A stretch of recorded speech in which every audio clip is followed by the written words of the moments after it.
On. Okay, thank you. Okay, well, thank you very much. I would just like to begin with a land acknowledgement. On the land on which we gather is the traditional, ancestral, and unceded territory of the Musqueam people. And then I would like to proceed. Thanking everyone for coming. I've had the joy of living in Green College for the last 3 weeks, so I see some of my dinner companions here. I've had many dinners and many breakfasts here, and just really have enjoyed very much being at the Wall Institute as well. So my talk this evening is really about the work that I've been doing over the last, I guess, 20 or 25 years in relation to youth-led, girl-led work. And I was very happy when I saw the flyer that had been designed for the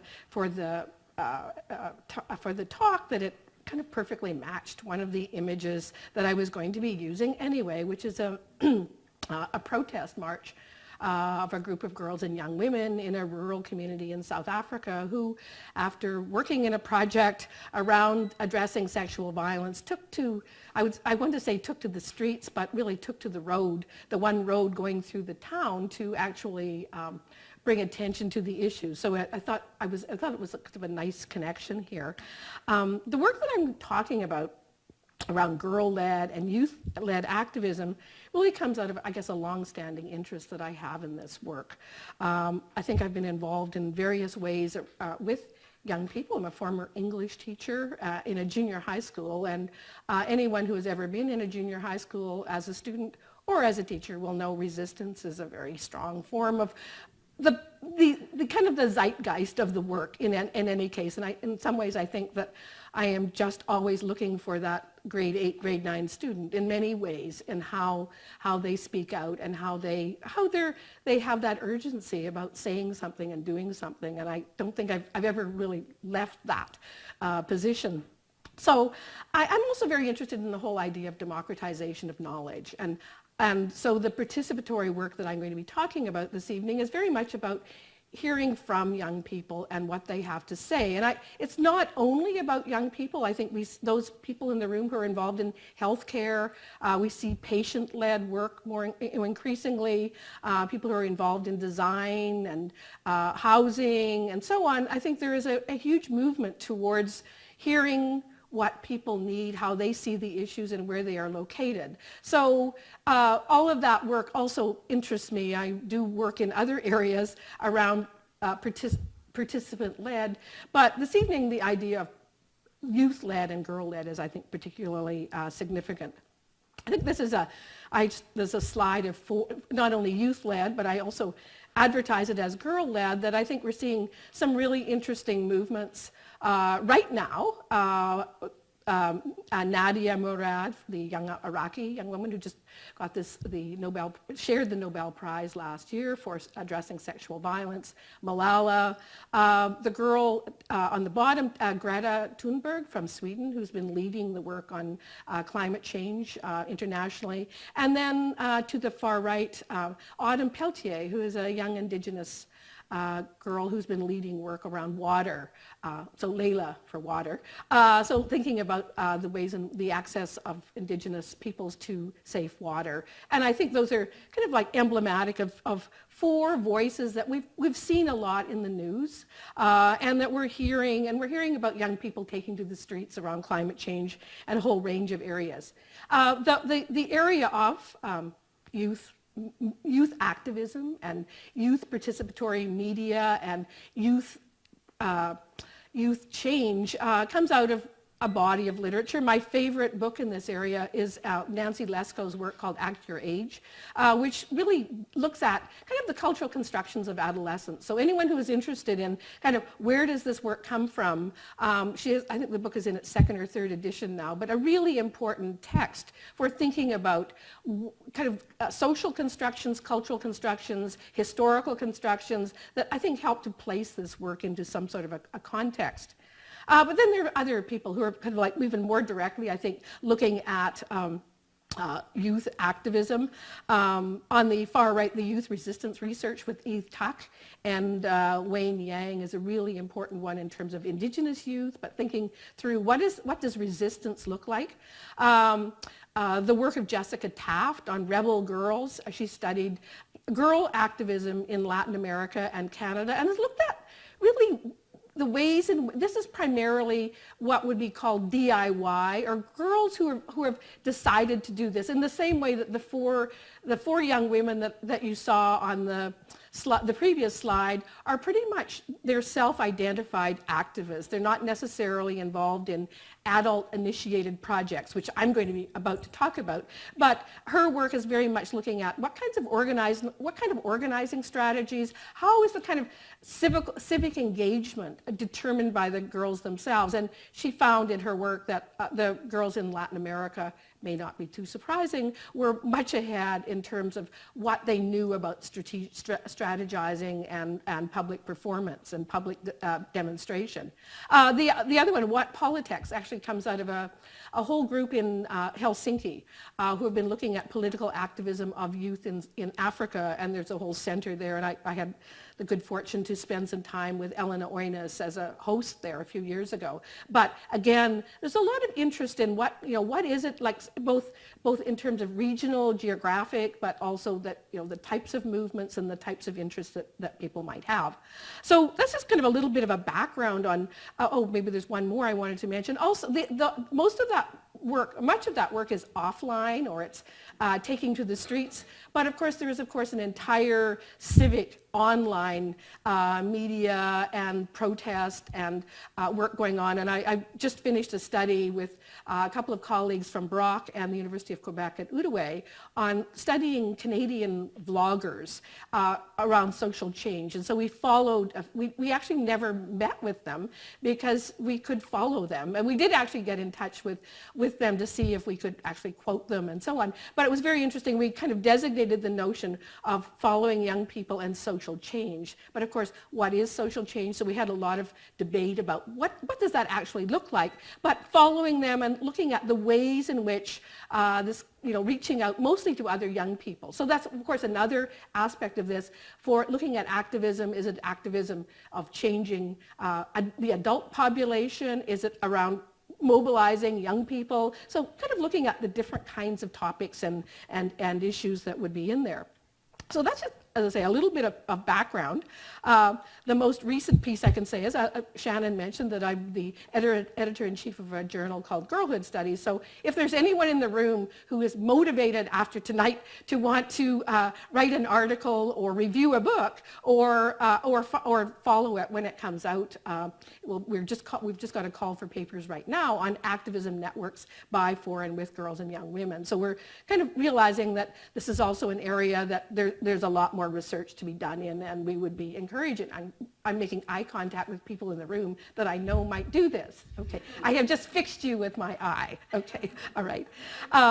So, and again, looking at whether the activist networks are developed by adults and supported by adults, or whether they are totally in this kind of a DIY type of framework. So that's kind of like a little bit of a background on youth activism. I'm going to go into now a little bit of a discussion about where I kind of really came in touch with youth activism.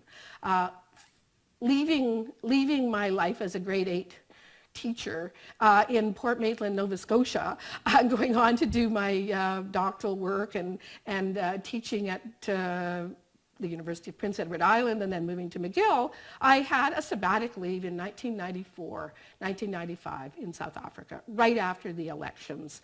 And I think you could have been there before the elections, but it's impossible to be in South Africa and not come in contact with the kind of everyday activism, everyday protest, and to be aware of the fact that, the significance of the 1976 uprisings with young people was very much part of the beginning of bringing down apartheid structures, and the photo of Hector Peterson on the right-hand side is kind of an iconic photograph of symbolizing young people being out there and doing things and really working for change, and over a long period of time.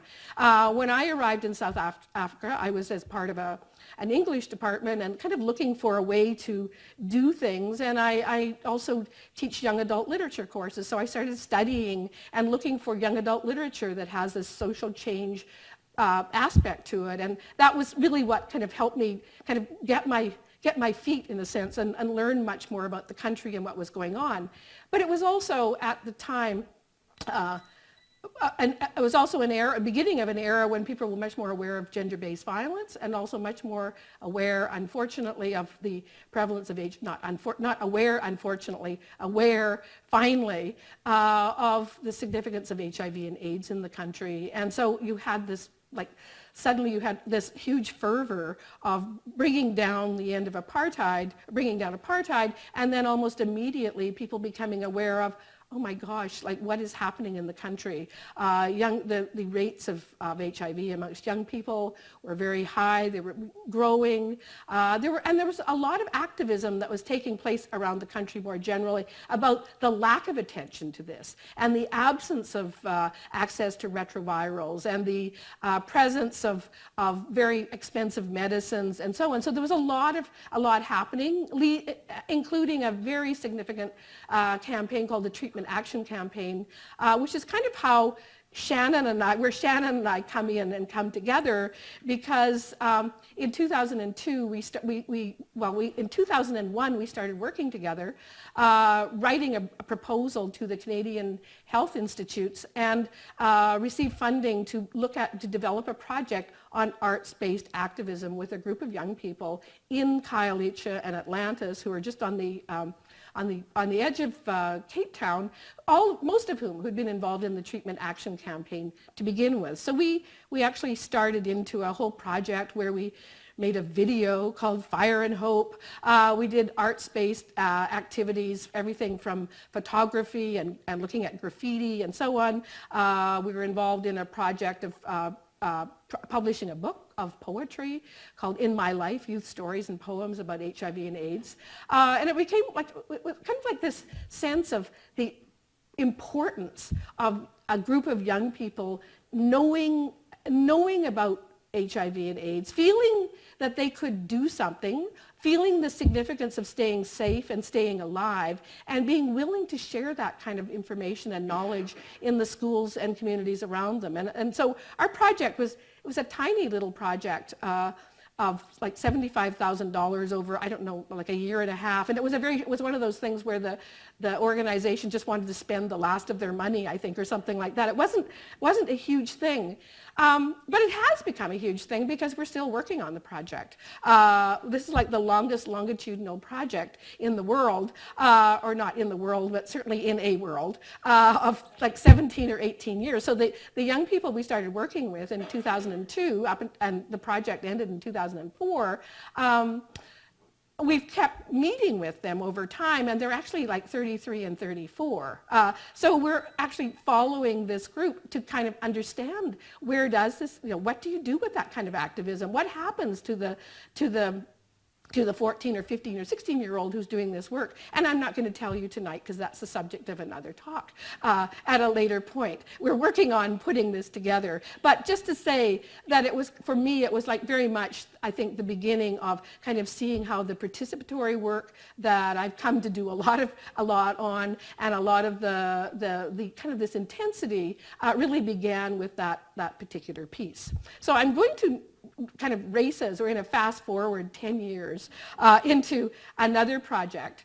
And I don't know if there are people in the room who if you are funded by various organizations. Social Sciences and Humanities Research Council of Canada agreed to fund something that's called a partnership grant. So it's the largest grants that they give, which are like usually 6 or 7 years, and usually $2.5 million, which, when I'm usually talking about $75,000, this is a lot of money to do a project. And and I'm going to really be talking about that and what we're learning in it and where I see this kind of activism. But the project is called Networks for Change, Girl-Led from the Ground Up Policymaking to Address Sexual Violence in Canada and South Africa. It's a terrible title, and the title of the book that we just published out of that is a much better title. Disrupting Shameful Legacies, Girls and Young Women Speak Back Through the Arts to Address Sexual Violence, which really what the project is about. It just took us a while. We didn't think of that title, and the other title was what we thought somebody might fund, but actually they did fund it, so I guess it was a good title for a project. But very much thinking of bringing the activism that we know of in South Africa in relation, particularly in relation to gender-based violence, and linking that up to the equally horrendous statistics and experiences and data that we know about Indigenous young women in Canada. And it was one of these things where you propose the project as a letter of intent, and then time passes and you don't know whether anyone's going to fund it. Then once they agree to the letter of intent, then you have another 6 months to actually develop a project. So although we're only in the 4th or 5th year of the project, it dates back to 2013. It's prior to setting up any of the structures on the missing and murdered Indigenous women and girls, which of course in the middle of our project, that's also something that's happening, but certainly not anything new in relation to recognizing that two countries that have shameful colonial pasts in the sense of what they've been dealing with, also are dealing with some very high rates of gender-based violence. And our project was to bring a whole team of Indigenous scholars, mostly Indigenous scholars in Canada, who are working in different contexts, from Eskasoni in a Mi'kmaq community in Cape Breton, Rankin Inlet, Rankin Inlet as a community in Nunavut. Let's say Rankin. What am I saying? Rankin Inlet as a community in Nunavut, Treaty 6 in Saskatoon, and then 9 communities here in British Columbia, most of them on Vancouver Island, but some of them not, through Sandrina DeFinney, who is she's in youth studies at UVic. Then parallel, in South Africa, we have 4 or 5 communities in the Eastern Cape, so around Port Elizabeth, Durban in KwaZulu-Natal, and 2 other, a community in Gauteng and another one in KwaZulu-Natal. So really, we've been working across these 2 country contexts and these 10, 15, sometimes more. Some of the projects are long-term and some of them are shorter, but most of them, I'm really thinking of the ones that actually are have been working together for 3 years or more, and to kind of look at what would happen if you used a whole range of arts-based methodologies. This is the group in Rankin Inlet who are making cell films, who are doing photo voice, who are doing a whole range of arts-based methodologies. Here is a group from Dease Lake, and they're doing body mapping, and they're looking at, well, how are they looking at violence, and also healing, how they're thinking about the issues. This is a group from Eskasoni, so they were doing photography and also they were developing posters that they could use in the community, so resisting sexual violence, and they actually, out of that, they also developed a policy brief that they sent to Status of Women Canada, explaining why they're doing this. So I think we were very influenced by the work of Jessica Taft, whom I mentioned earlier, in terms of this kind of mobilizing and action, and people learning how to write action briefs and policy briefs, and they're mostly between the ages of 14 and 19. A few of them are a little bit younger, and a few of them are a little bit older, but primarily that age range. So really thinking through what are the kinds of issues. Here's another group working on collage, and so again thinking about what kinds of messages they would put out there. Photography, this is from a photography project where you can only take pictures of hands, which allows us to get around all the ethical issues. And you print the pictures out right there, and you can actually, we have a little portable printer, and then you can actually write on the photograph what your message is. So we were just doing a whole piece on consent, which is a very key piece to think about. What does consent look like? What does it mean to consent?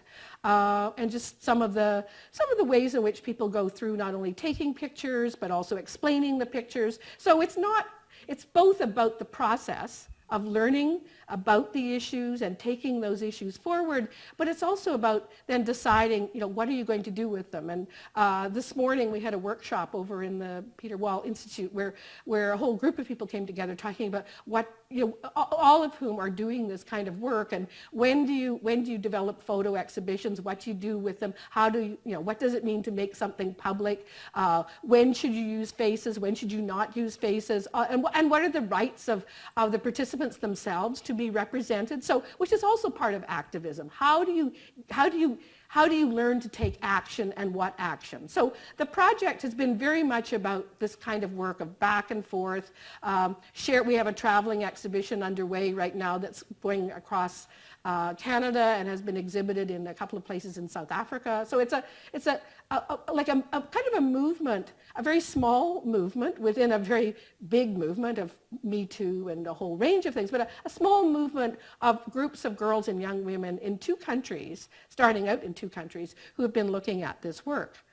Well, I want to talk a little bit about the kinds of things that we're learning about this, how we see this, and I'll probably talk about all of these issues, but maybe the first one on girl-led or youth-led or patient-led or participant-led means that they get to decide what the issues are that they're leading on. So that's kind of a first part of this. And it's been a huge learning area to sort of think about, well, we're going to do a workshop on sexual violence, but that's not necessarily what you would start with. People would start with, what are the issues in my life? What are the issues that we're dealing with? What are the issues right here, right now, that you, a group of 14 girls, think are quite critical, and where do you want to start? So they're not, which has been a fascinating area, because of course the funders would probably like us to think that we all started here and we're all going to end here. But that's not the way it's working. And just the range of issues, for example, in Saskatoon, Treaty 6 girls, Cree and Métis, self-love is a really big part of that. How do we come to appreciate ourselves? And they've been very much, and I think in the context of missing and murdered Indigenous women and girls, that's a very huge topic. And so much of what they've been doing is just learning about themselves. And I do have some videos that I'd be happy to give you the links to, but they made one called Young Women's Utopia, and they kind of imagined what their world would look like, but they also displayed their world as being yelled at as they walked down 20th Street in Saskatoon. This is Katie's piece. Going into the mall in Saskatoon and being followed by the security guards for considering that they're going to steal something. Even during the filming of the video that they made, people were driving down the street yelling at them.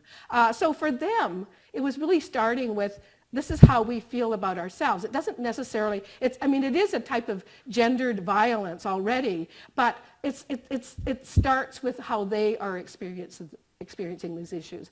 In another community in Rankin Inlet, the girls made a video about food security, their first cell film. And a cell film is basically using an iPad or a cell phone to produce this work. And their idea was that the cost of flour, or they had pancake mix in there, I think. But the cost of food in Rankin Inlet is so high that if you're a young woman with a boyfriend or a woman with a husband or a partner, you're probably not going to leave that person, no matter how violent they are, because what you will have access to and how you're going to survive and how you're going to manage so it's a very different issue. Land-based art, and a lot of the work with the girls within British Columbia has been a really key part of it. But then in South Africa, we've also had, and I'll say a little bit more about this in a minute, about forced marriage and abductions. And so, they're very different communities, and but that's where the work is. And how do you understand the process of people coming to terms with that and dealing with that? Another key point that, and this one has been so interesting, spending the week or 3 weeks with Shannon, because we tried to figure out what we did 17 years ago. But we're seeing that the groups, for the most part, are very tightly knit. They've been working together for 2 or 3 years, and the relational part of it is as important as the topic. So this seems like a bit obvious, like that people like to work, there's a affinity and intimacy and friendship, but also to be thinking about the importance of that in terms of taking action and feeling the kind of the solidarity with friends, close friends that you're working with, which I think, of course, has major implications for work that we do, that it's not short-term, it's long-term, and how do you build in the funding structures that are needed to support things over a period of time. Another whole piece is around ownership. And this, I put a couple of quotes because I think they're quite powerful. These are 2 quotes from a place called Patterson, which is in Eastern Cape in South Africa. So I'll just read this. I showed a cell film to my parents. They said that they're happy about the work that we were doing because in their day, they were never taught anything about rape. They also said they didn't know the steps I introduced them to of what to do after being raped and ways that rape can be minimized. In addition, I would like to say that our cell films are trending in Patterson. I think that's quite funny because Patterson has about 40 people in it. But we are trying to send them to everyone in the community. But that's like an incredible sense of ownership and deciding what you are going to do with the productions that you create. And one of the things that's so amazing about the use of cell phones is that, in this case, not everybody has access to a cell phone, but lots of people do, that you actually carry the production that you created into your home or to the next door neighbor. I have an this is an action brief called Don't Take Girls for Granted. I took it to my auntie living in Port Elizabeth. My aunt was in an abusive marriage and ended up being divorced. My aunt said she's happy that I know these things at an early age because when she got married, she was told to be submissive and accept everything her husband is doing. I told her that we are working as a group and we are doing this because we are concerned about our community. I also said that we as a group realize that nothing is being done in our community, so we're hoping to make change. So the productions that people have access to, they're not waiting for an adult somewhere else to make meaning of this. They are taking ownership of this, and the idea that the technologies that they're using allow them to do that, I think, is one of the parts of this work that is very powerful.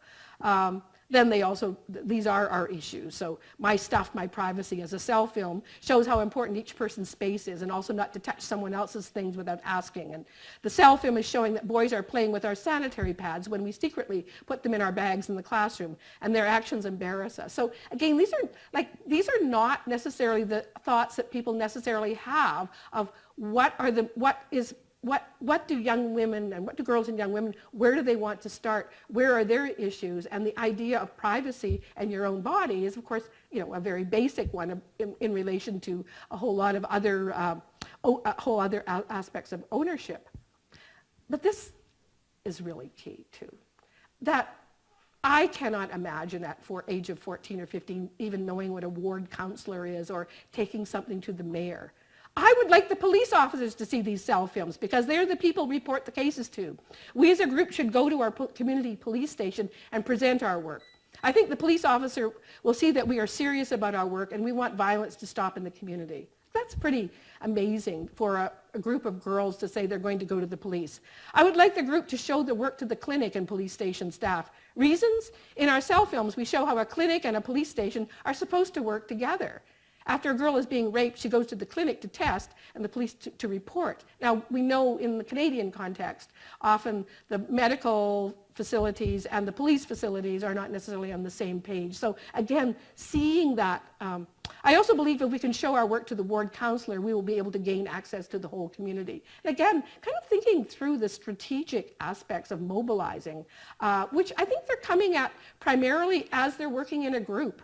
And they're supported in a group. I don't think that their leaders necessarily are saying, oh, you should take this to the police. They are saying to them, who do you want to see? Who should see your cell film? Who should see your action brief? So that idea of ownership and how that works, I think, is a really critical part of it.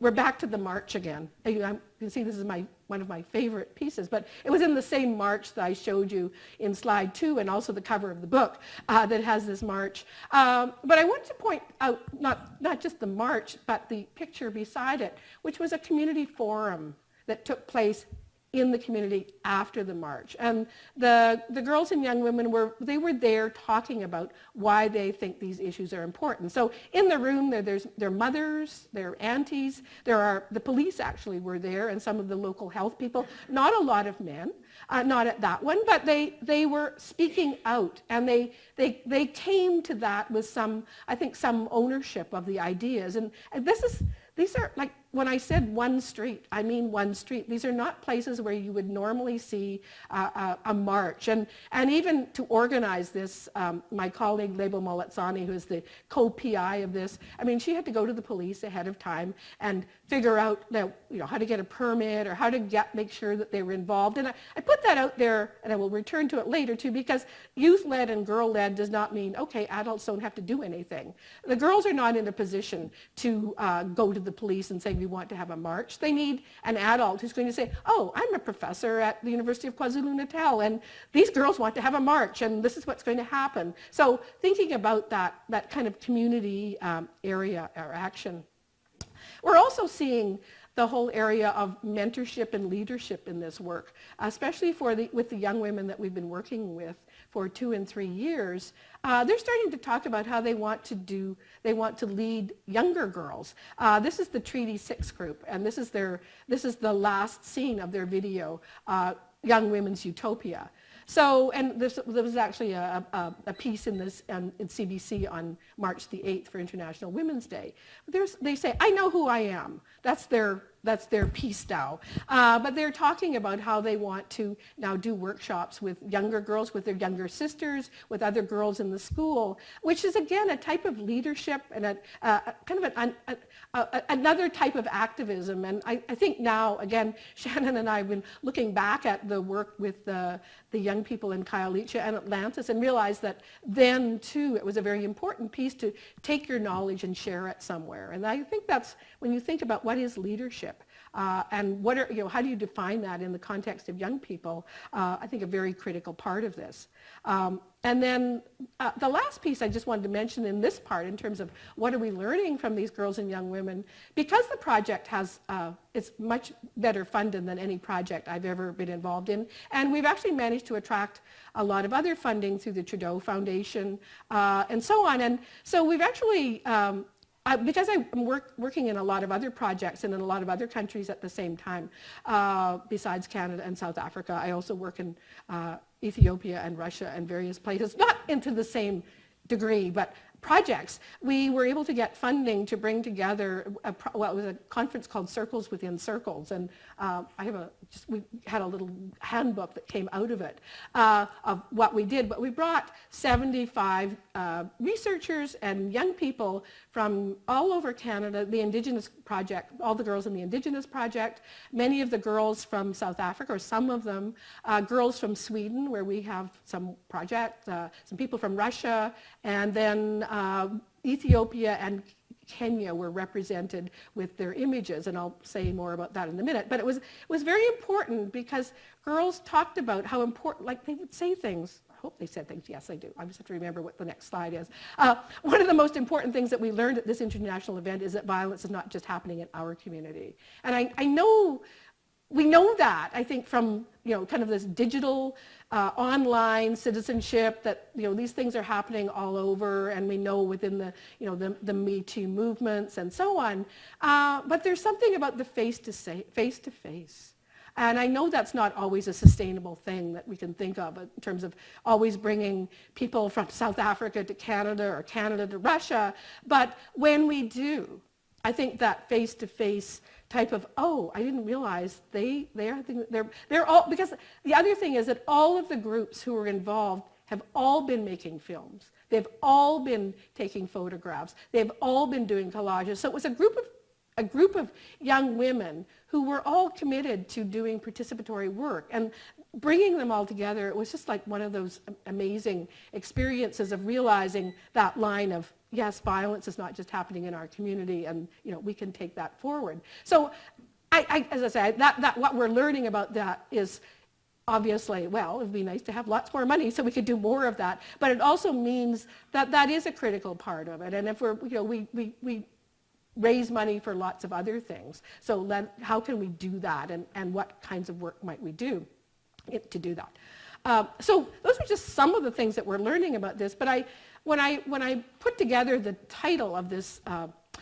talk that included politics and possibilities. I think we've done the possibilities, but there's also like lots of political thoughts and so on that I'd just like to take a few minutes to draw attention to, and they're primarily in relation to this idea of adult responsibilities in youth-led activism. Like, what am I supposed to be doing? I'm not youth. No, I've been a youth for a long time. So what do adults do? Well, we can raise money, we can apply for things, but there's a lot more, I think, that we have to think about in terms of how to do this work. And like youth-led means youth-supported or girls-supported, but led in relation to the topics and the issues, and how to not become sort of like disparage. Oh, well, if it's youth-led or girl-led, why do we need adults? Well, some of those responsibilities. So I'll just take a few of them here. The girls and young women who came to, it's actually called the Montebello girlfesto, which kind of replaced Trudeau's Charlevoix talks, earlier, or I think there was a manifesto coming out of the Charlevoix region.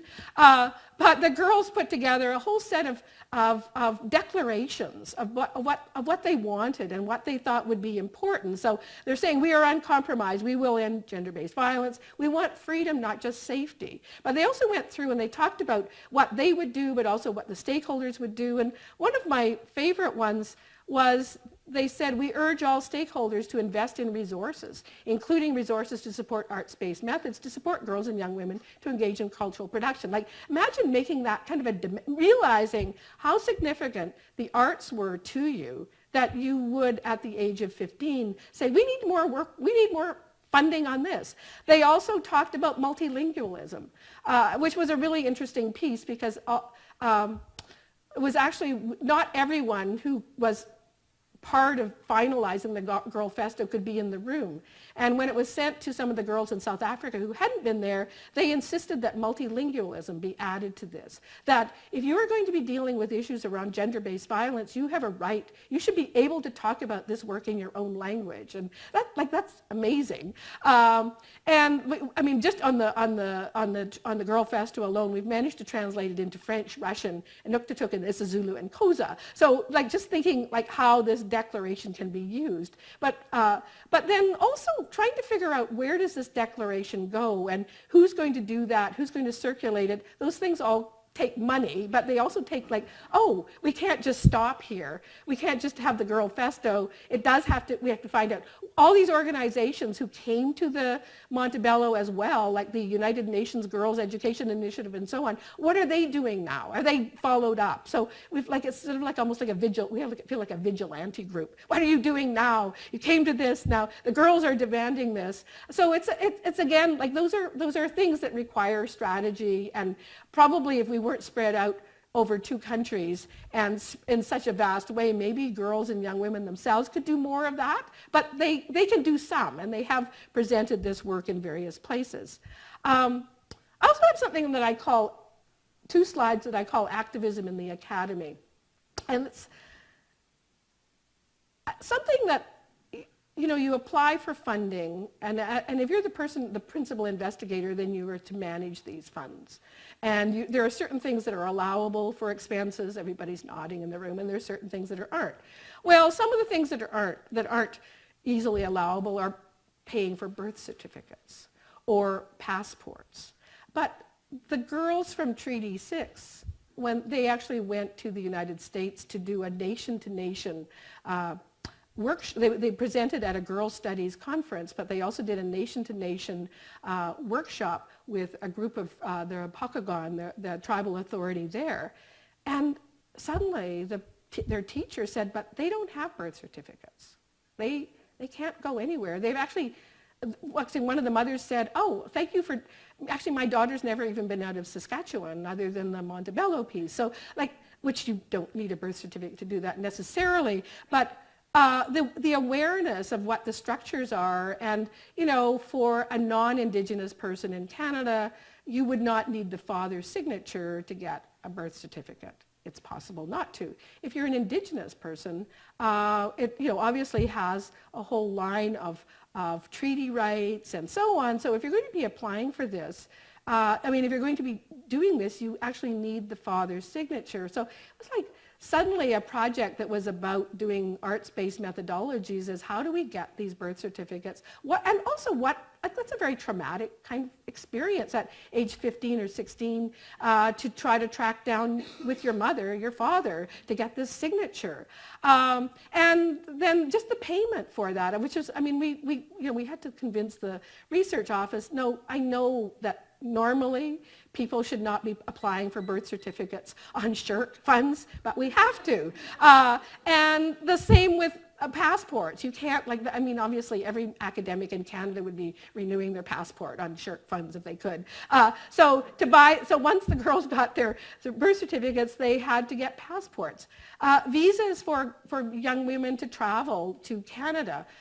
We had two failed experiences of getting young women from South Africa to Canada. They just couldn't get visas. Even though, it's kind of insane. We have a project that's called Networks for Change and Wellbeing, girl-led from the ground up, from between Canada and South Africa. But when you actually try to do something, then they were turned back. And in the end, we actually had to strategize, like months and months in advance, including putting, I don't know if there's are there any legal people in the room? Okay, we eventually had to put money into people's bank accounts so that they would have money in a bank account. So when the visa company said, well, no, you have to have, X amount of rand in a bank account, they had money in a bank account. Like those kinds of things, which that to make this work happen, and I would have said earlier, well, it's mostly people coming to Canada, but also in the context of the Indigenous girls leaving the country. How do these things happen, and how do we make them happen, and how do you actually, mobilize within the academy to do that?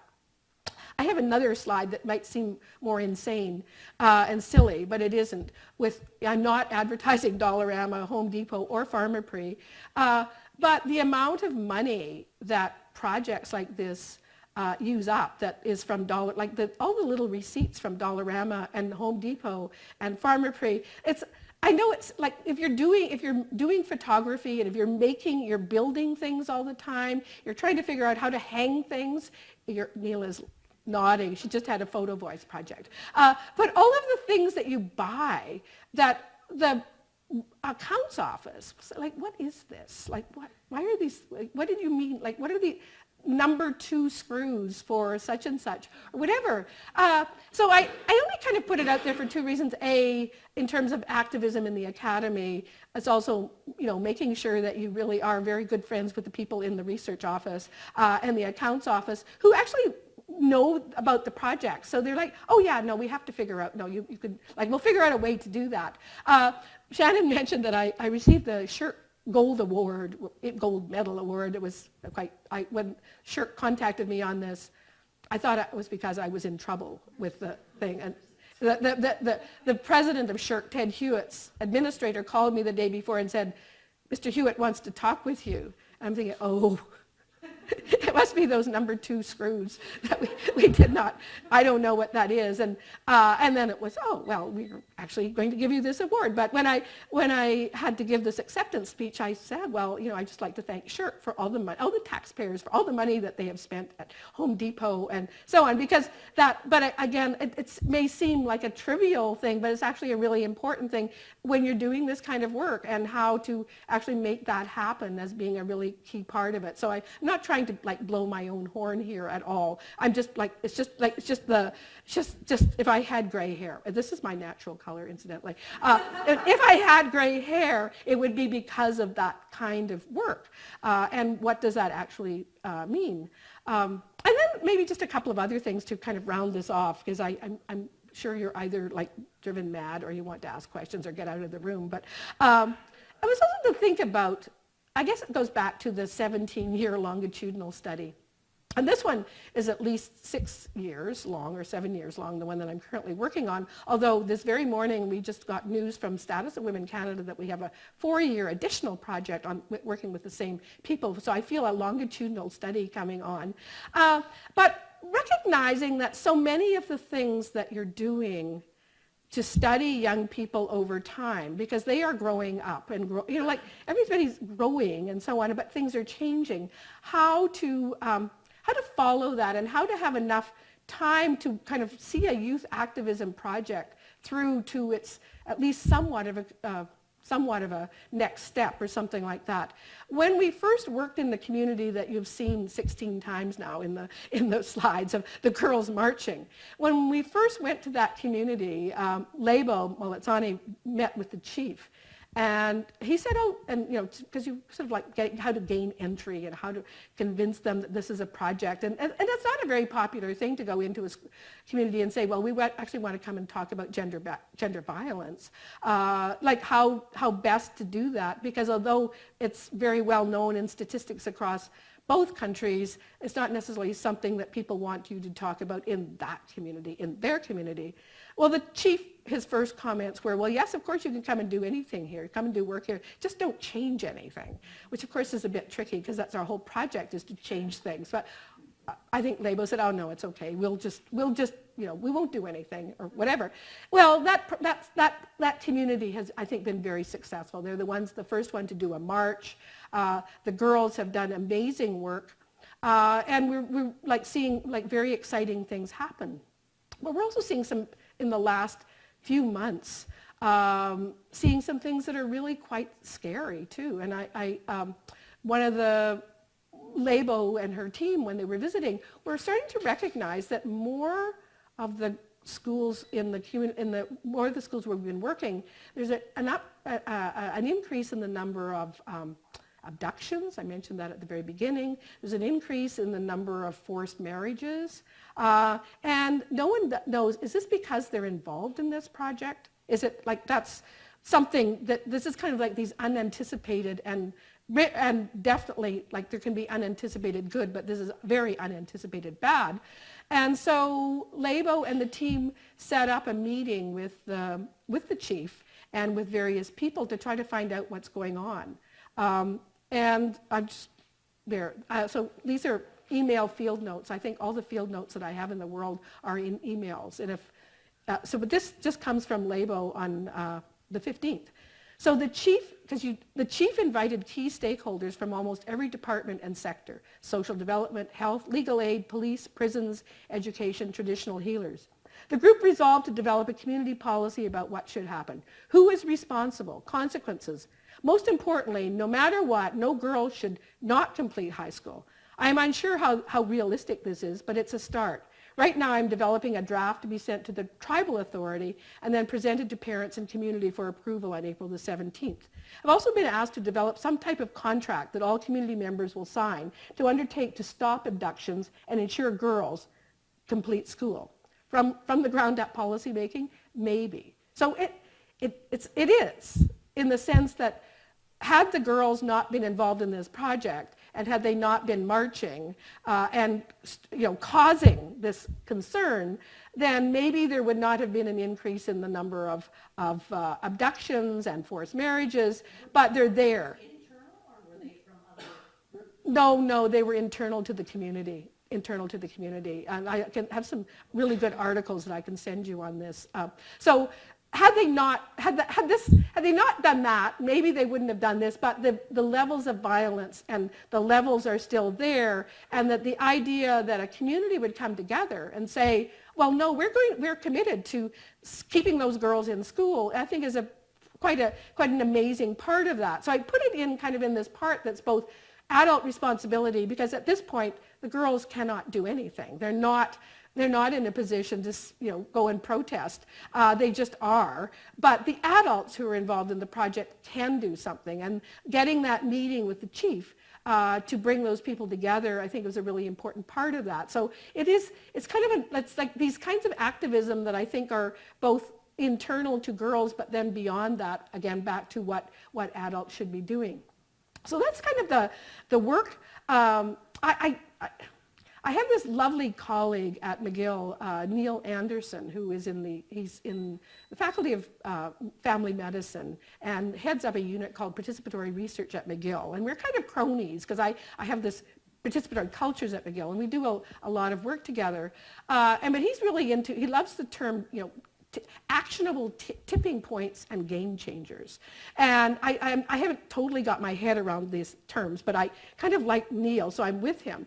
But kind of this idea of how do we think about these actionable tipping points and game changers, and what would happen if we could have groundswells of this support for what you might consider worldviews of young people and their resourcefulness and their inventiveness. And at the moment, you sort of look at what services are available in relation to areas such as sexual violence, and they're mostly secondary services. They are consultation, they're putting out the fires after people are in need of help.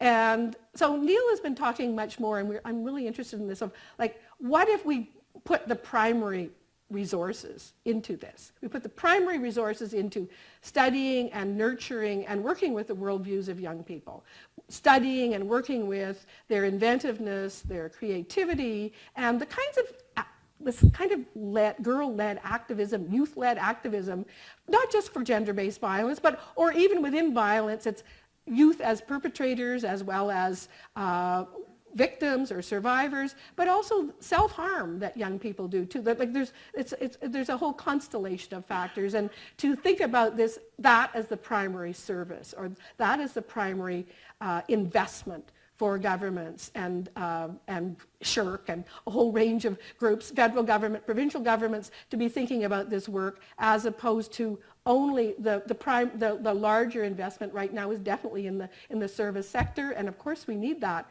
but we need both of those. So I kind of see that as being a piece that is another responsibility of adults to think about how do we actually have more of this work, what can we do to do that, and how do we document more of the kind of activism of what difference does this work make. So I'm going to stop there because I will just go on, and you'll think, oh shit, she'll never talk, so stop. But let me just open it up to questions and comments or anything you would like to do.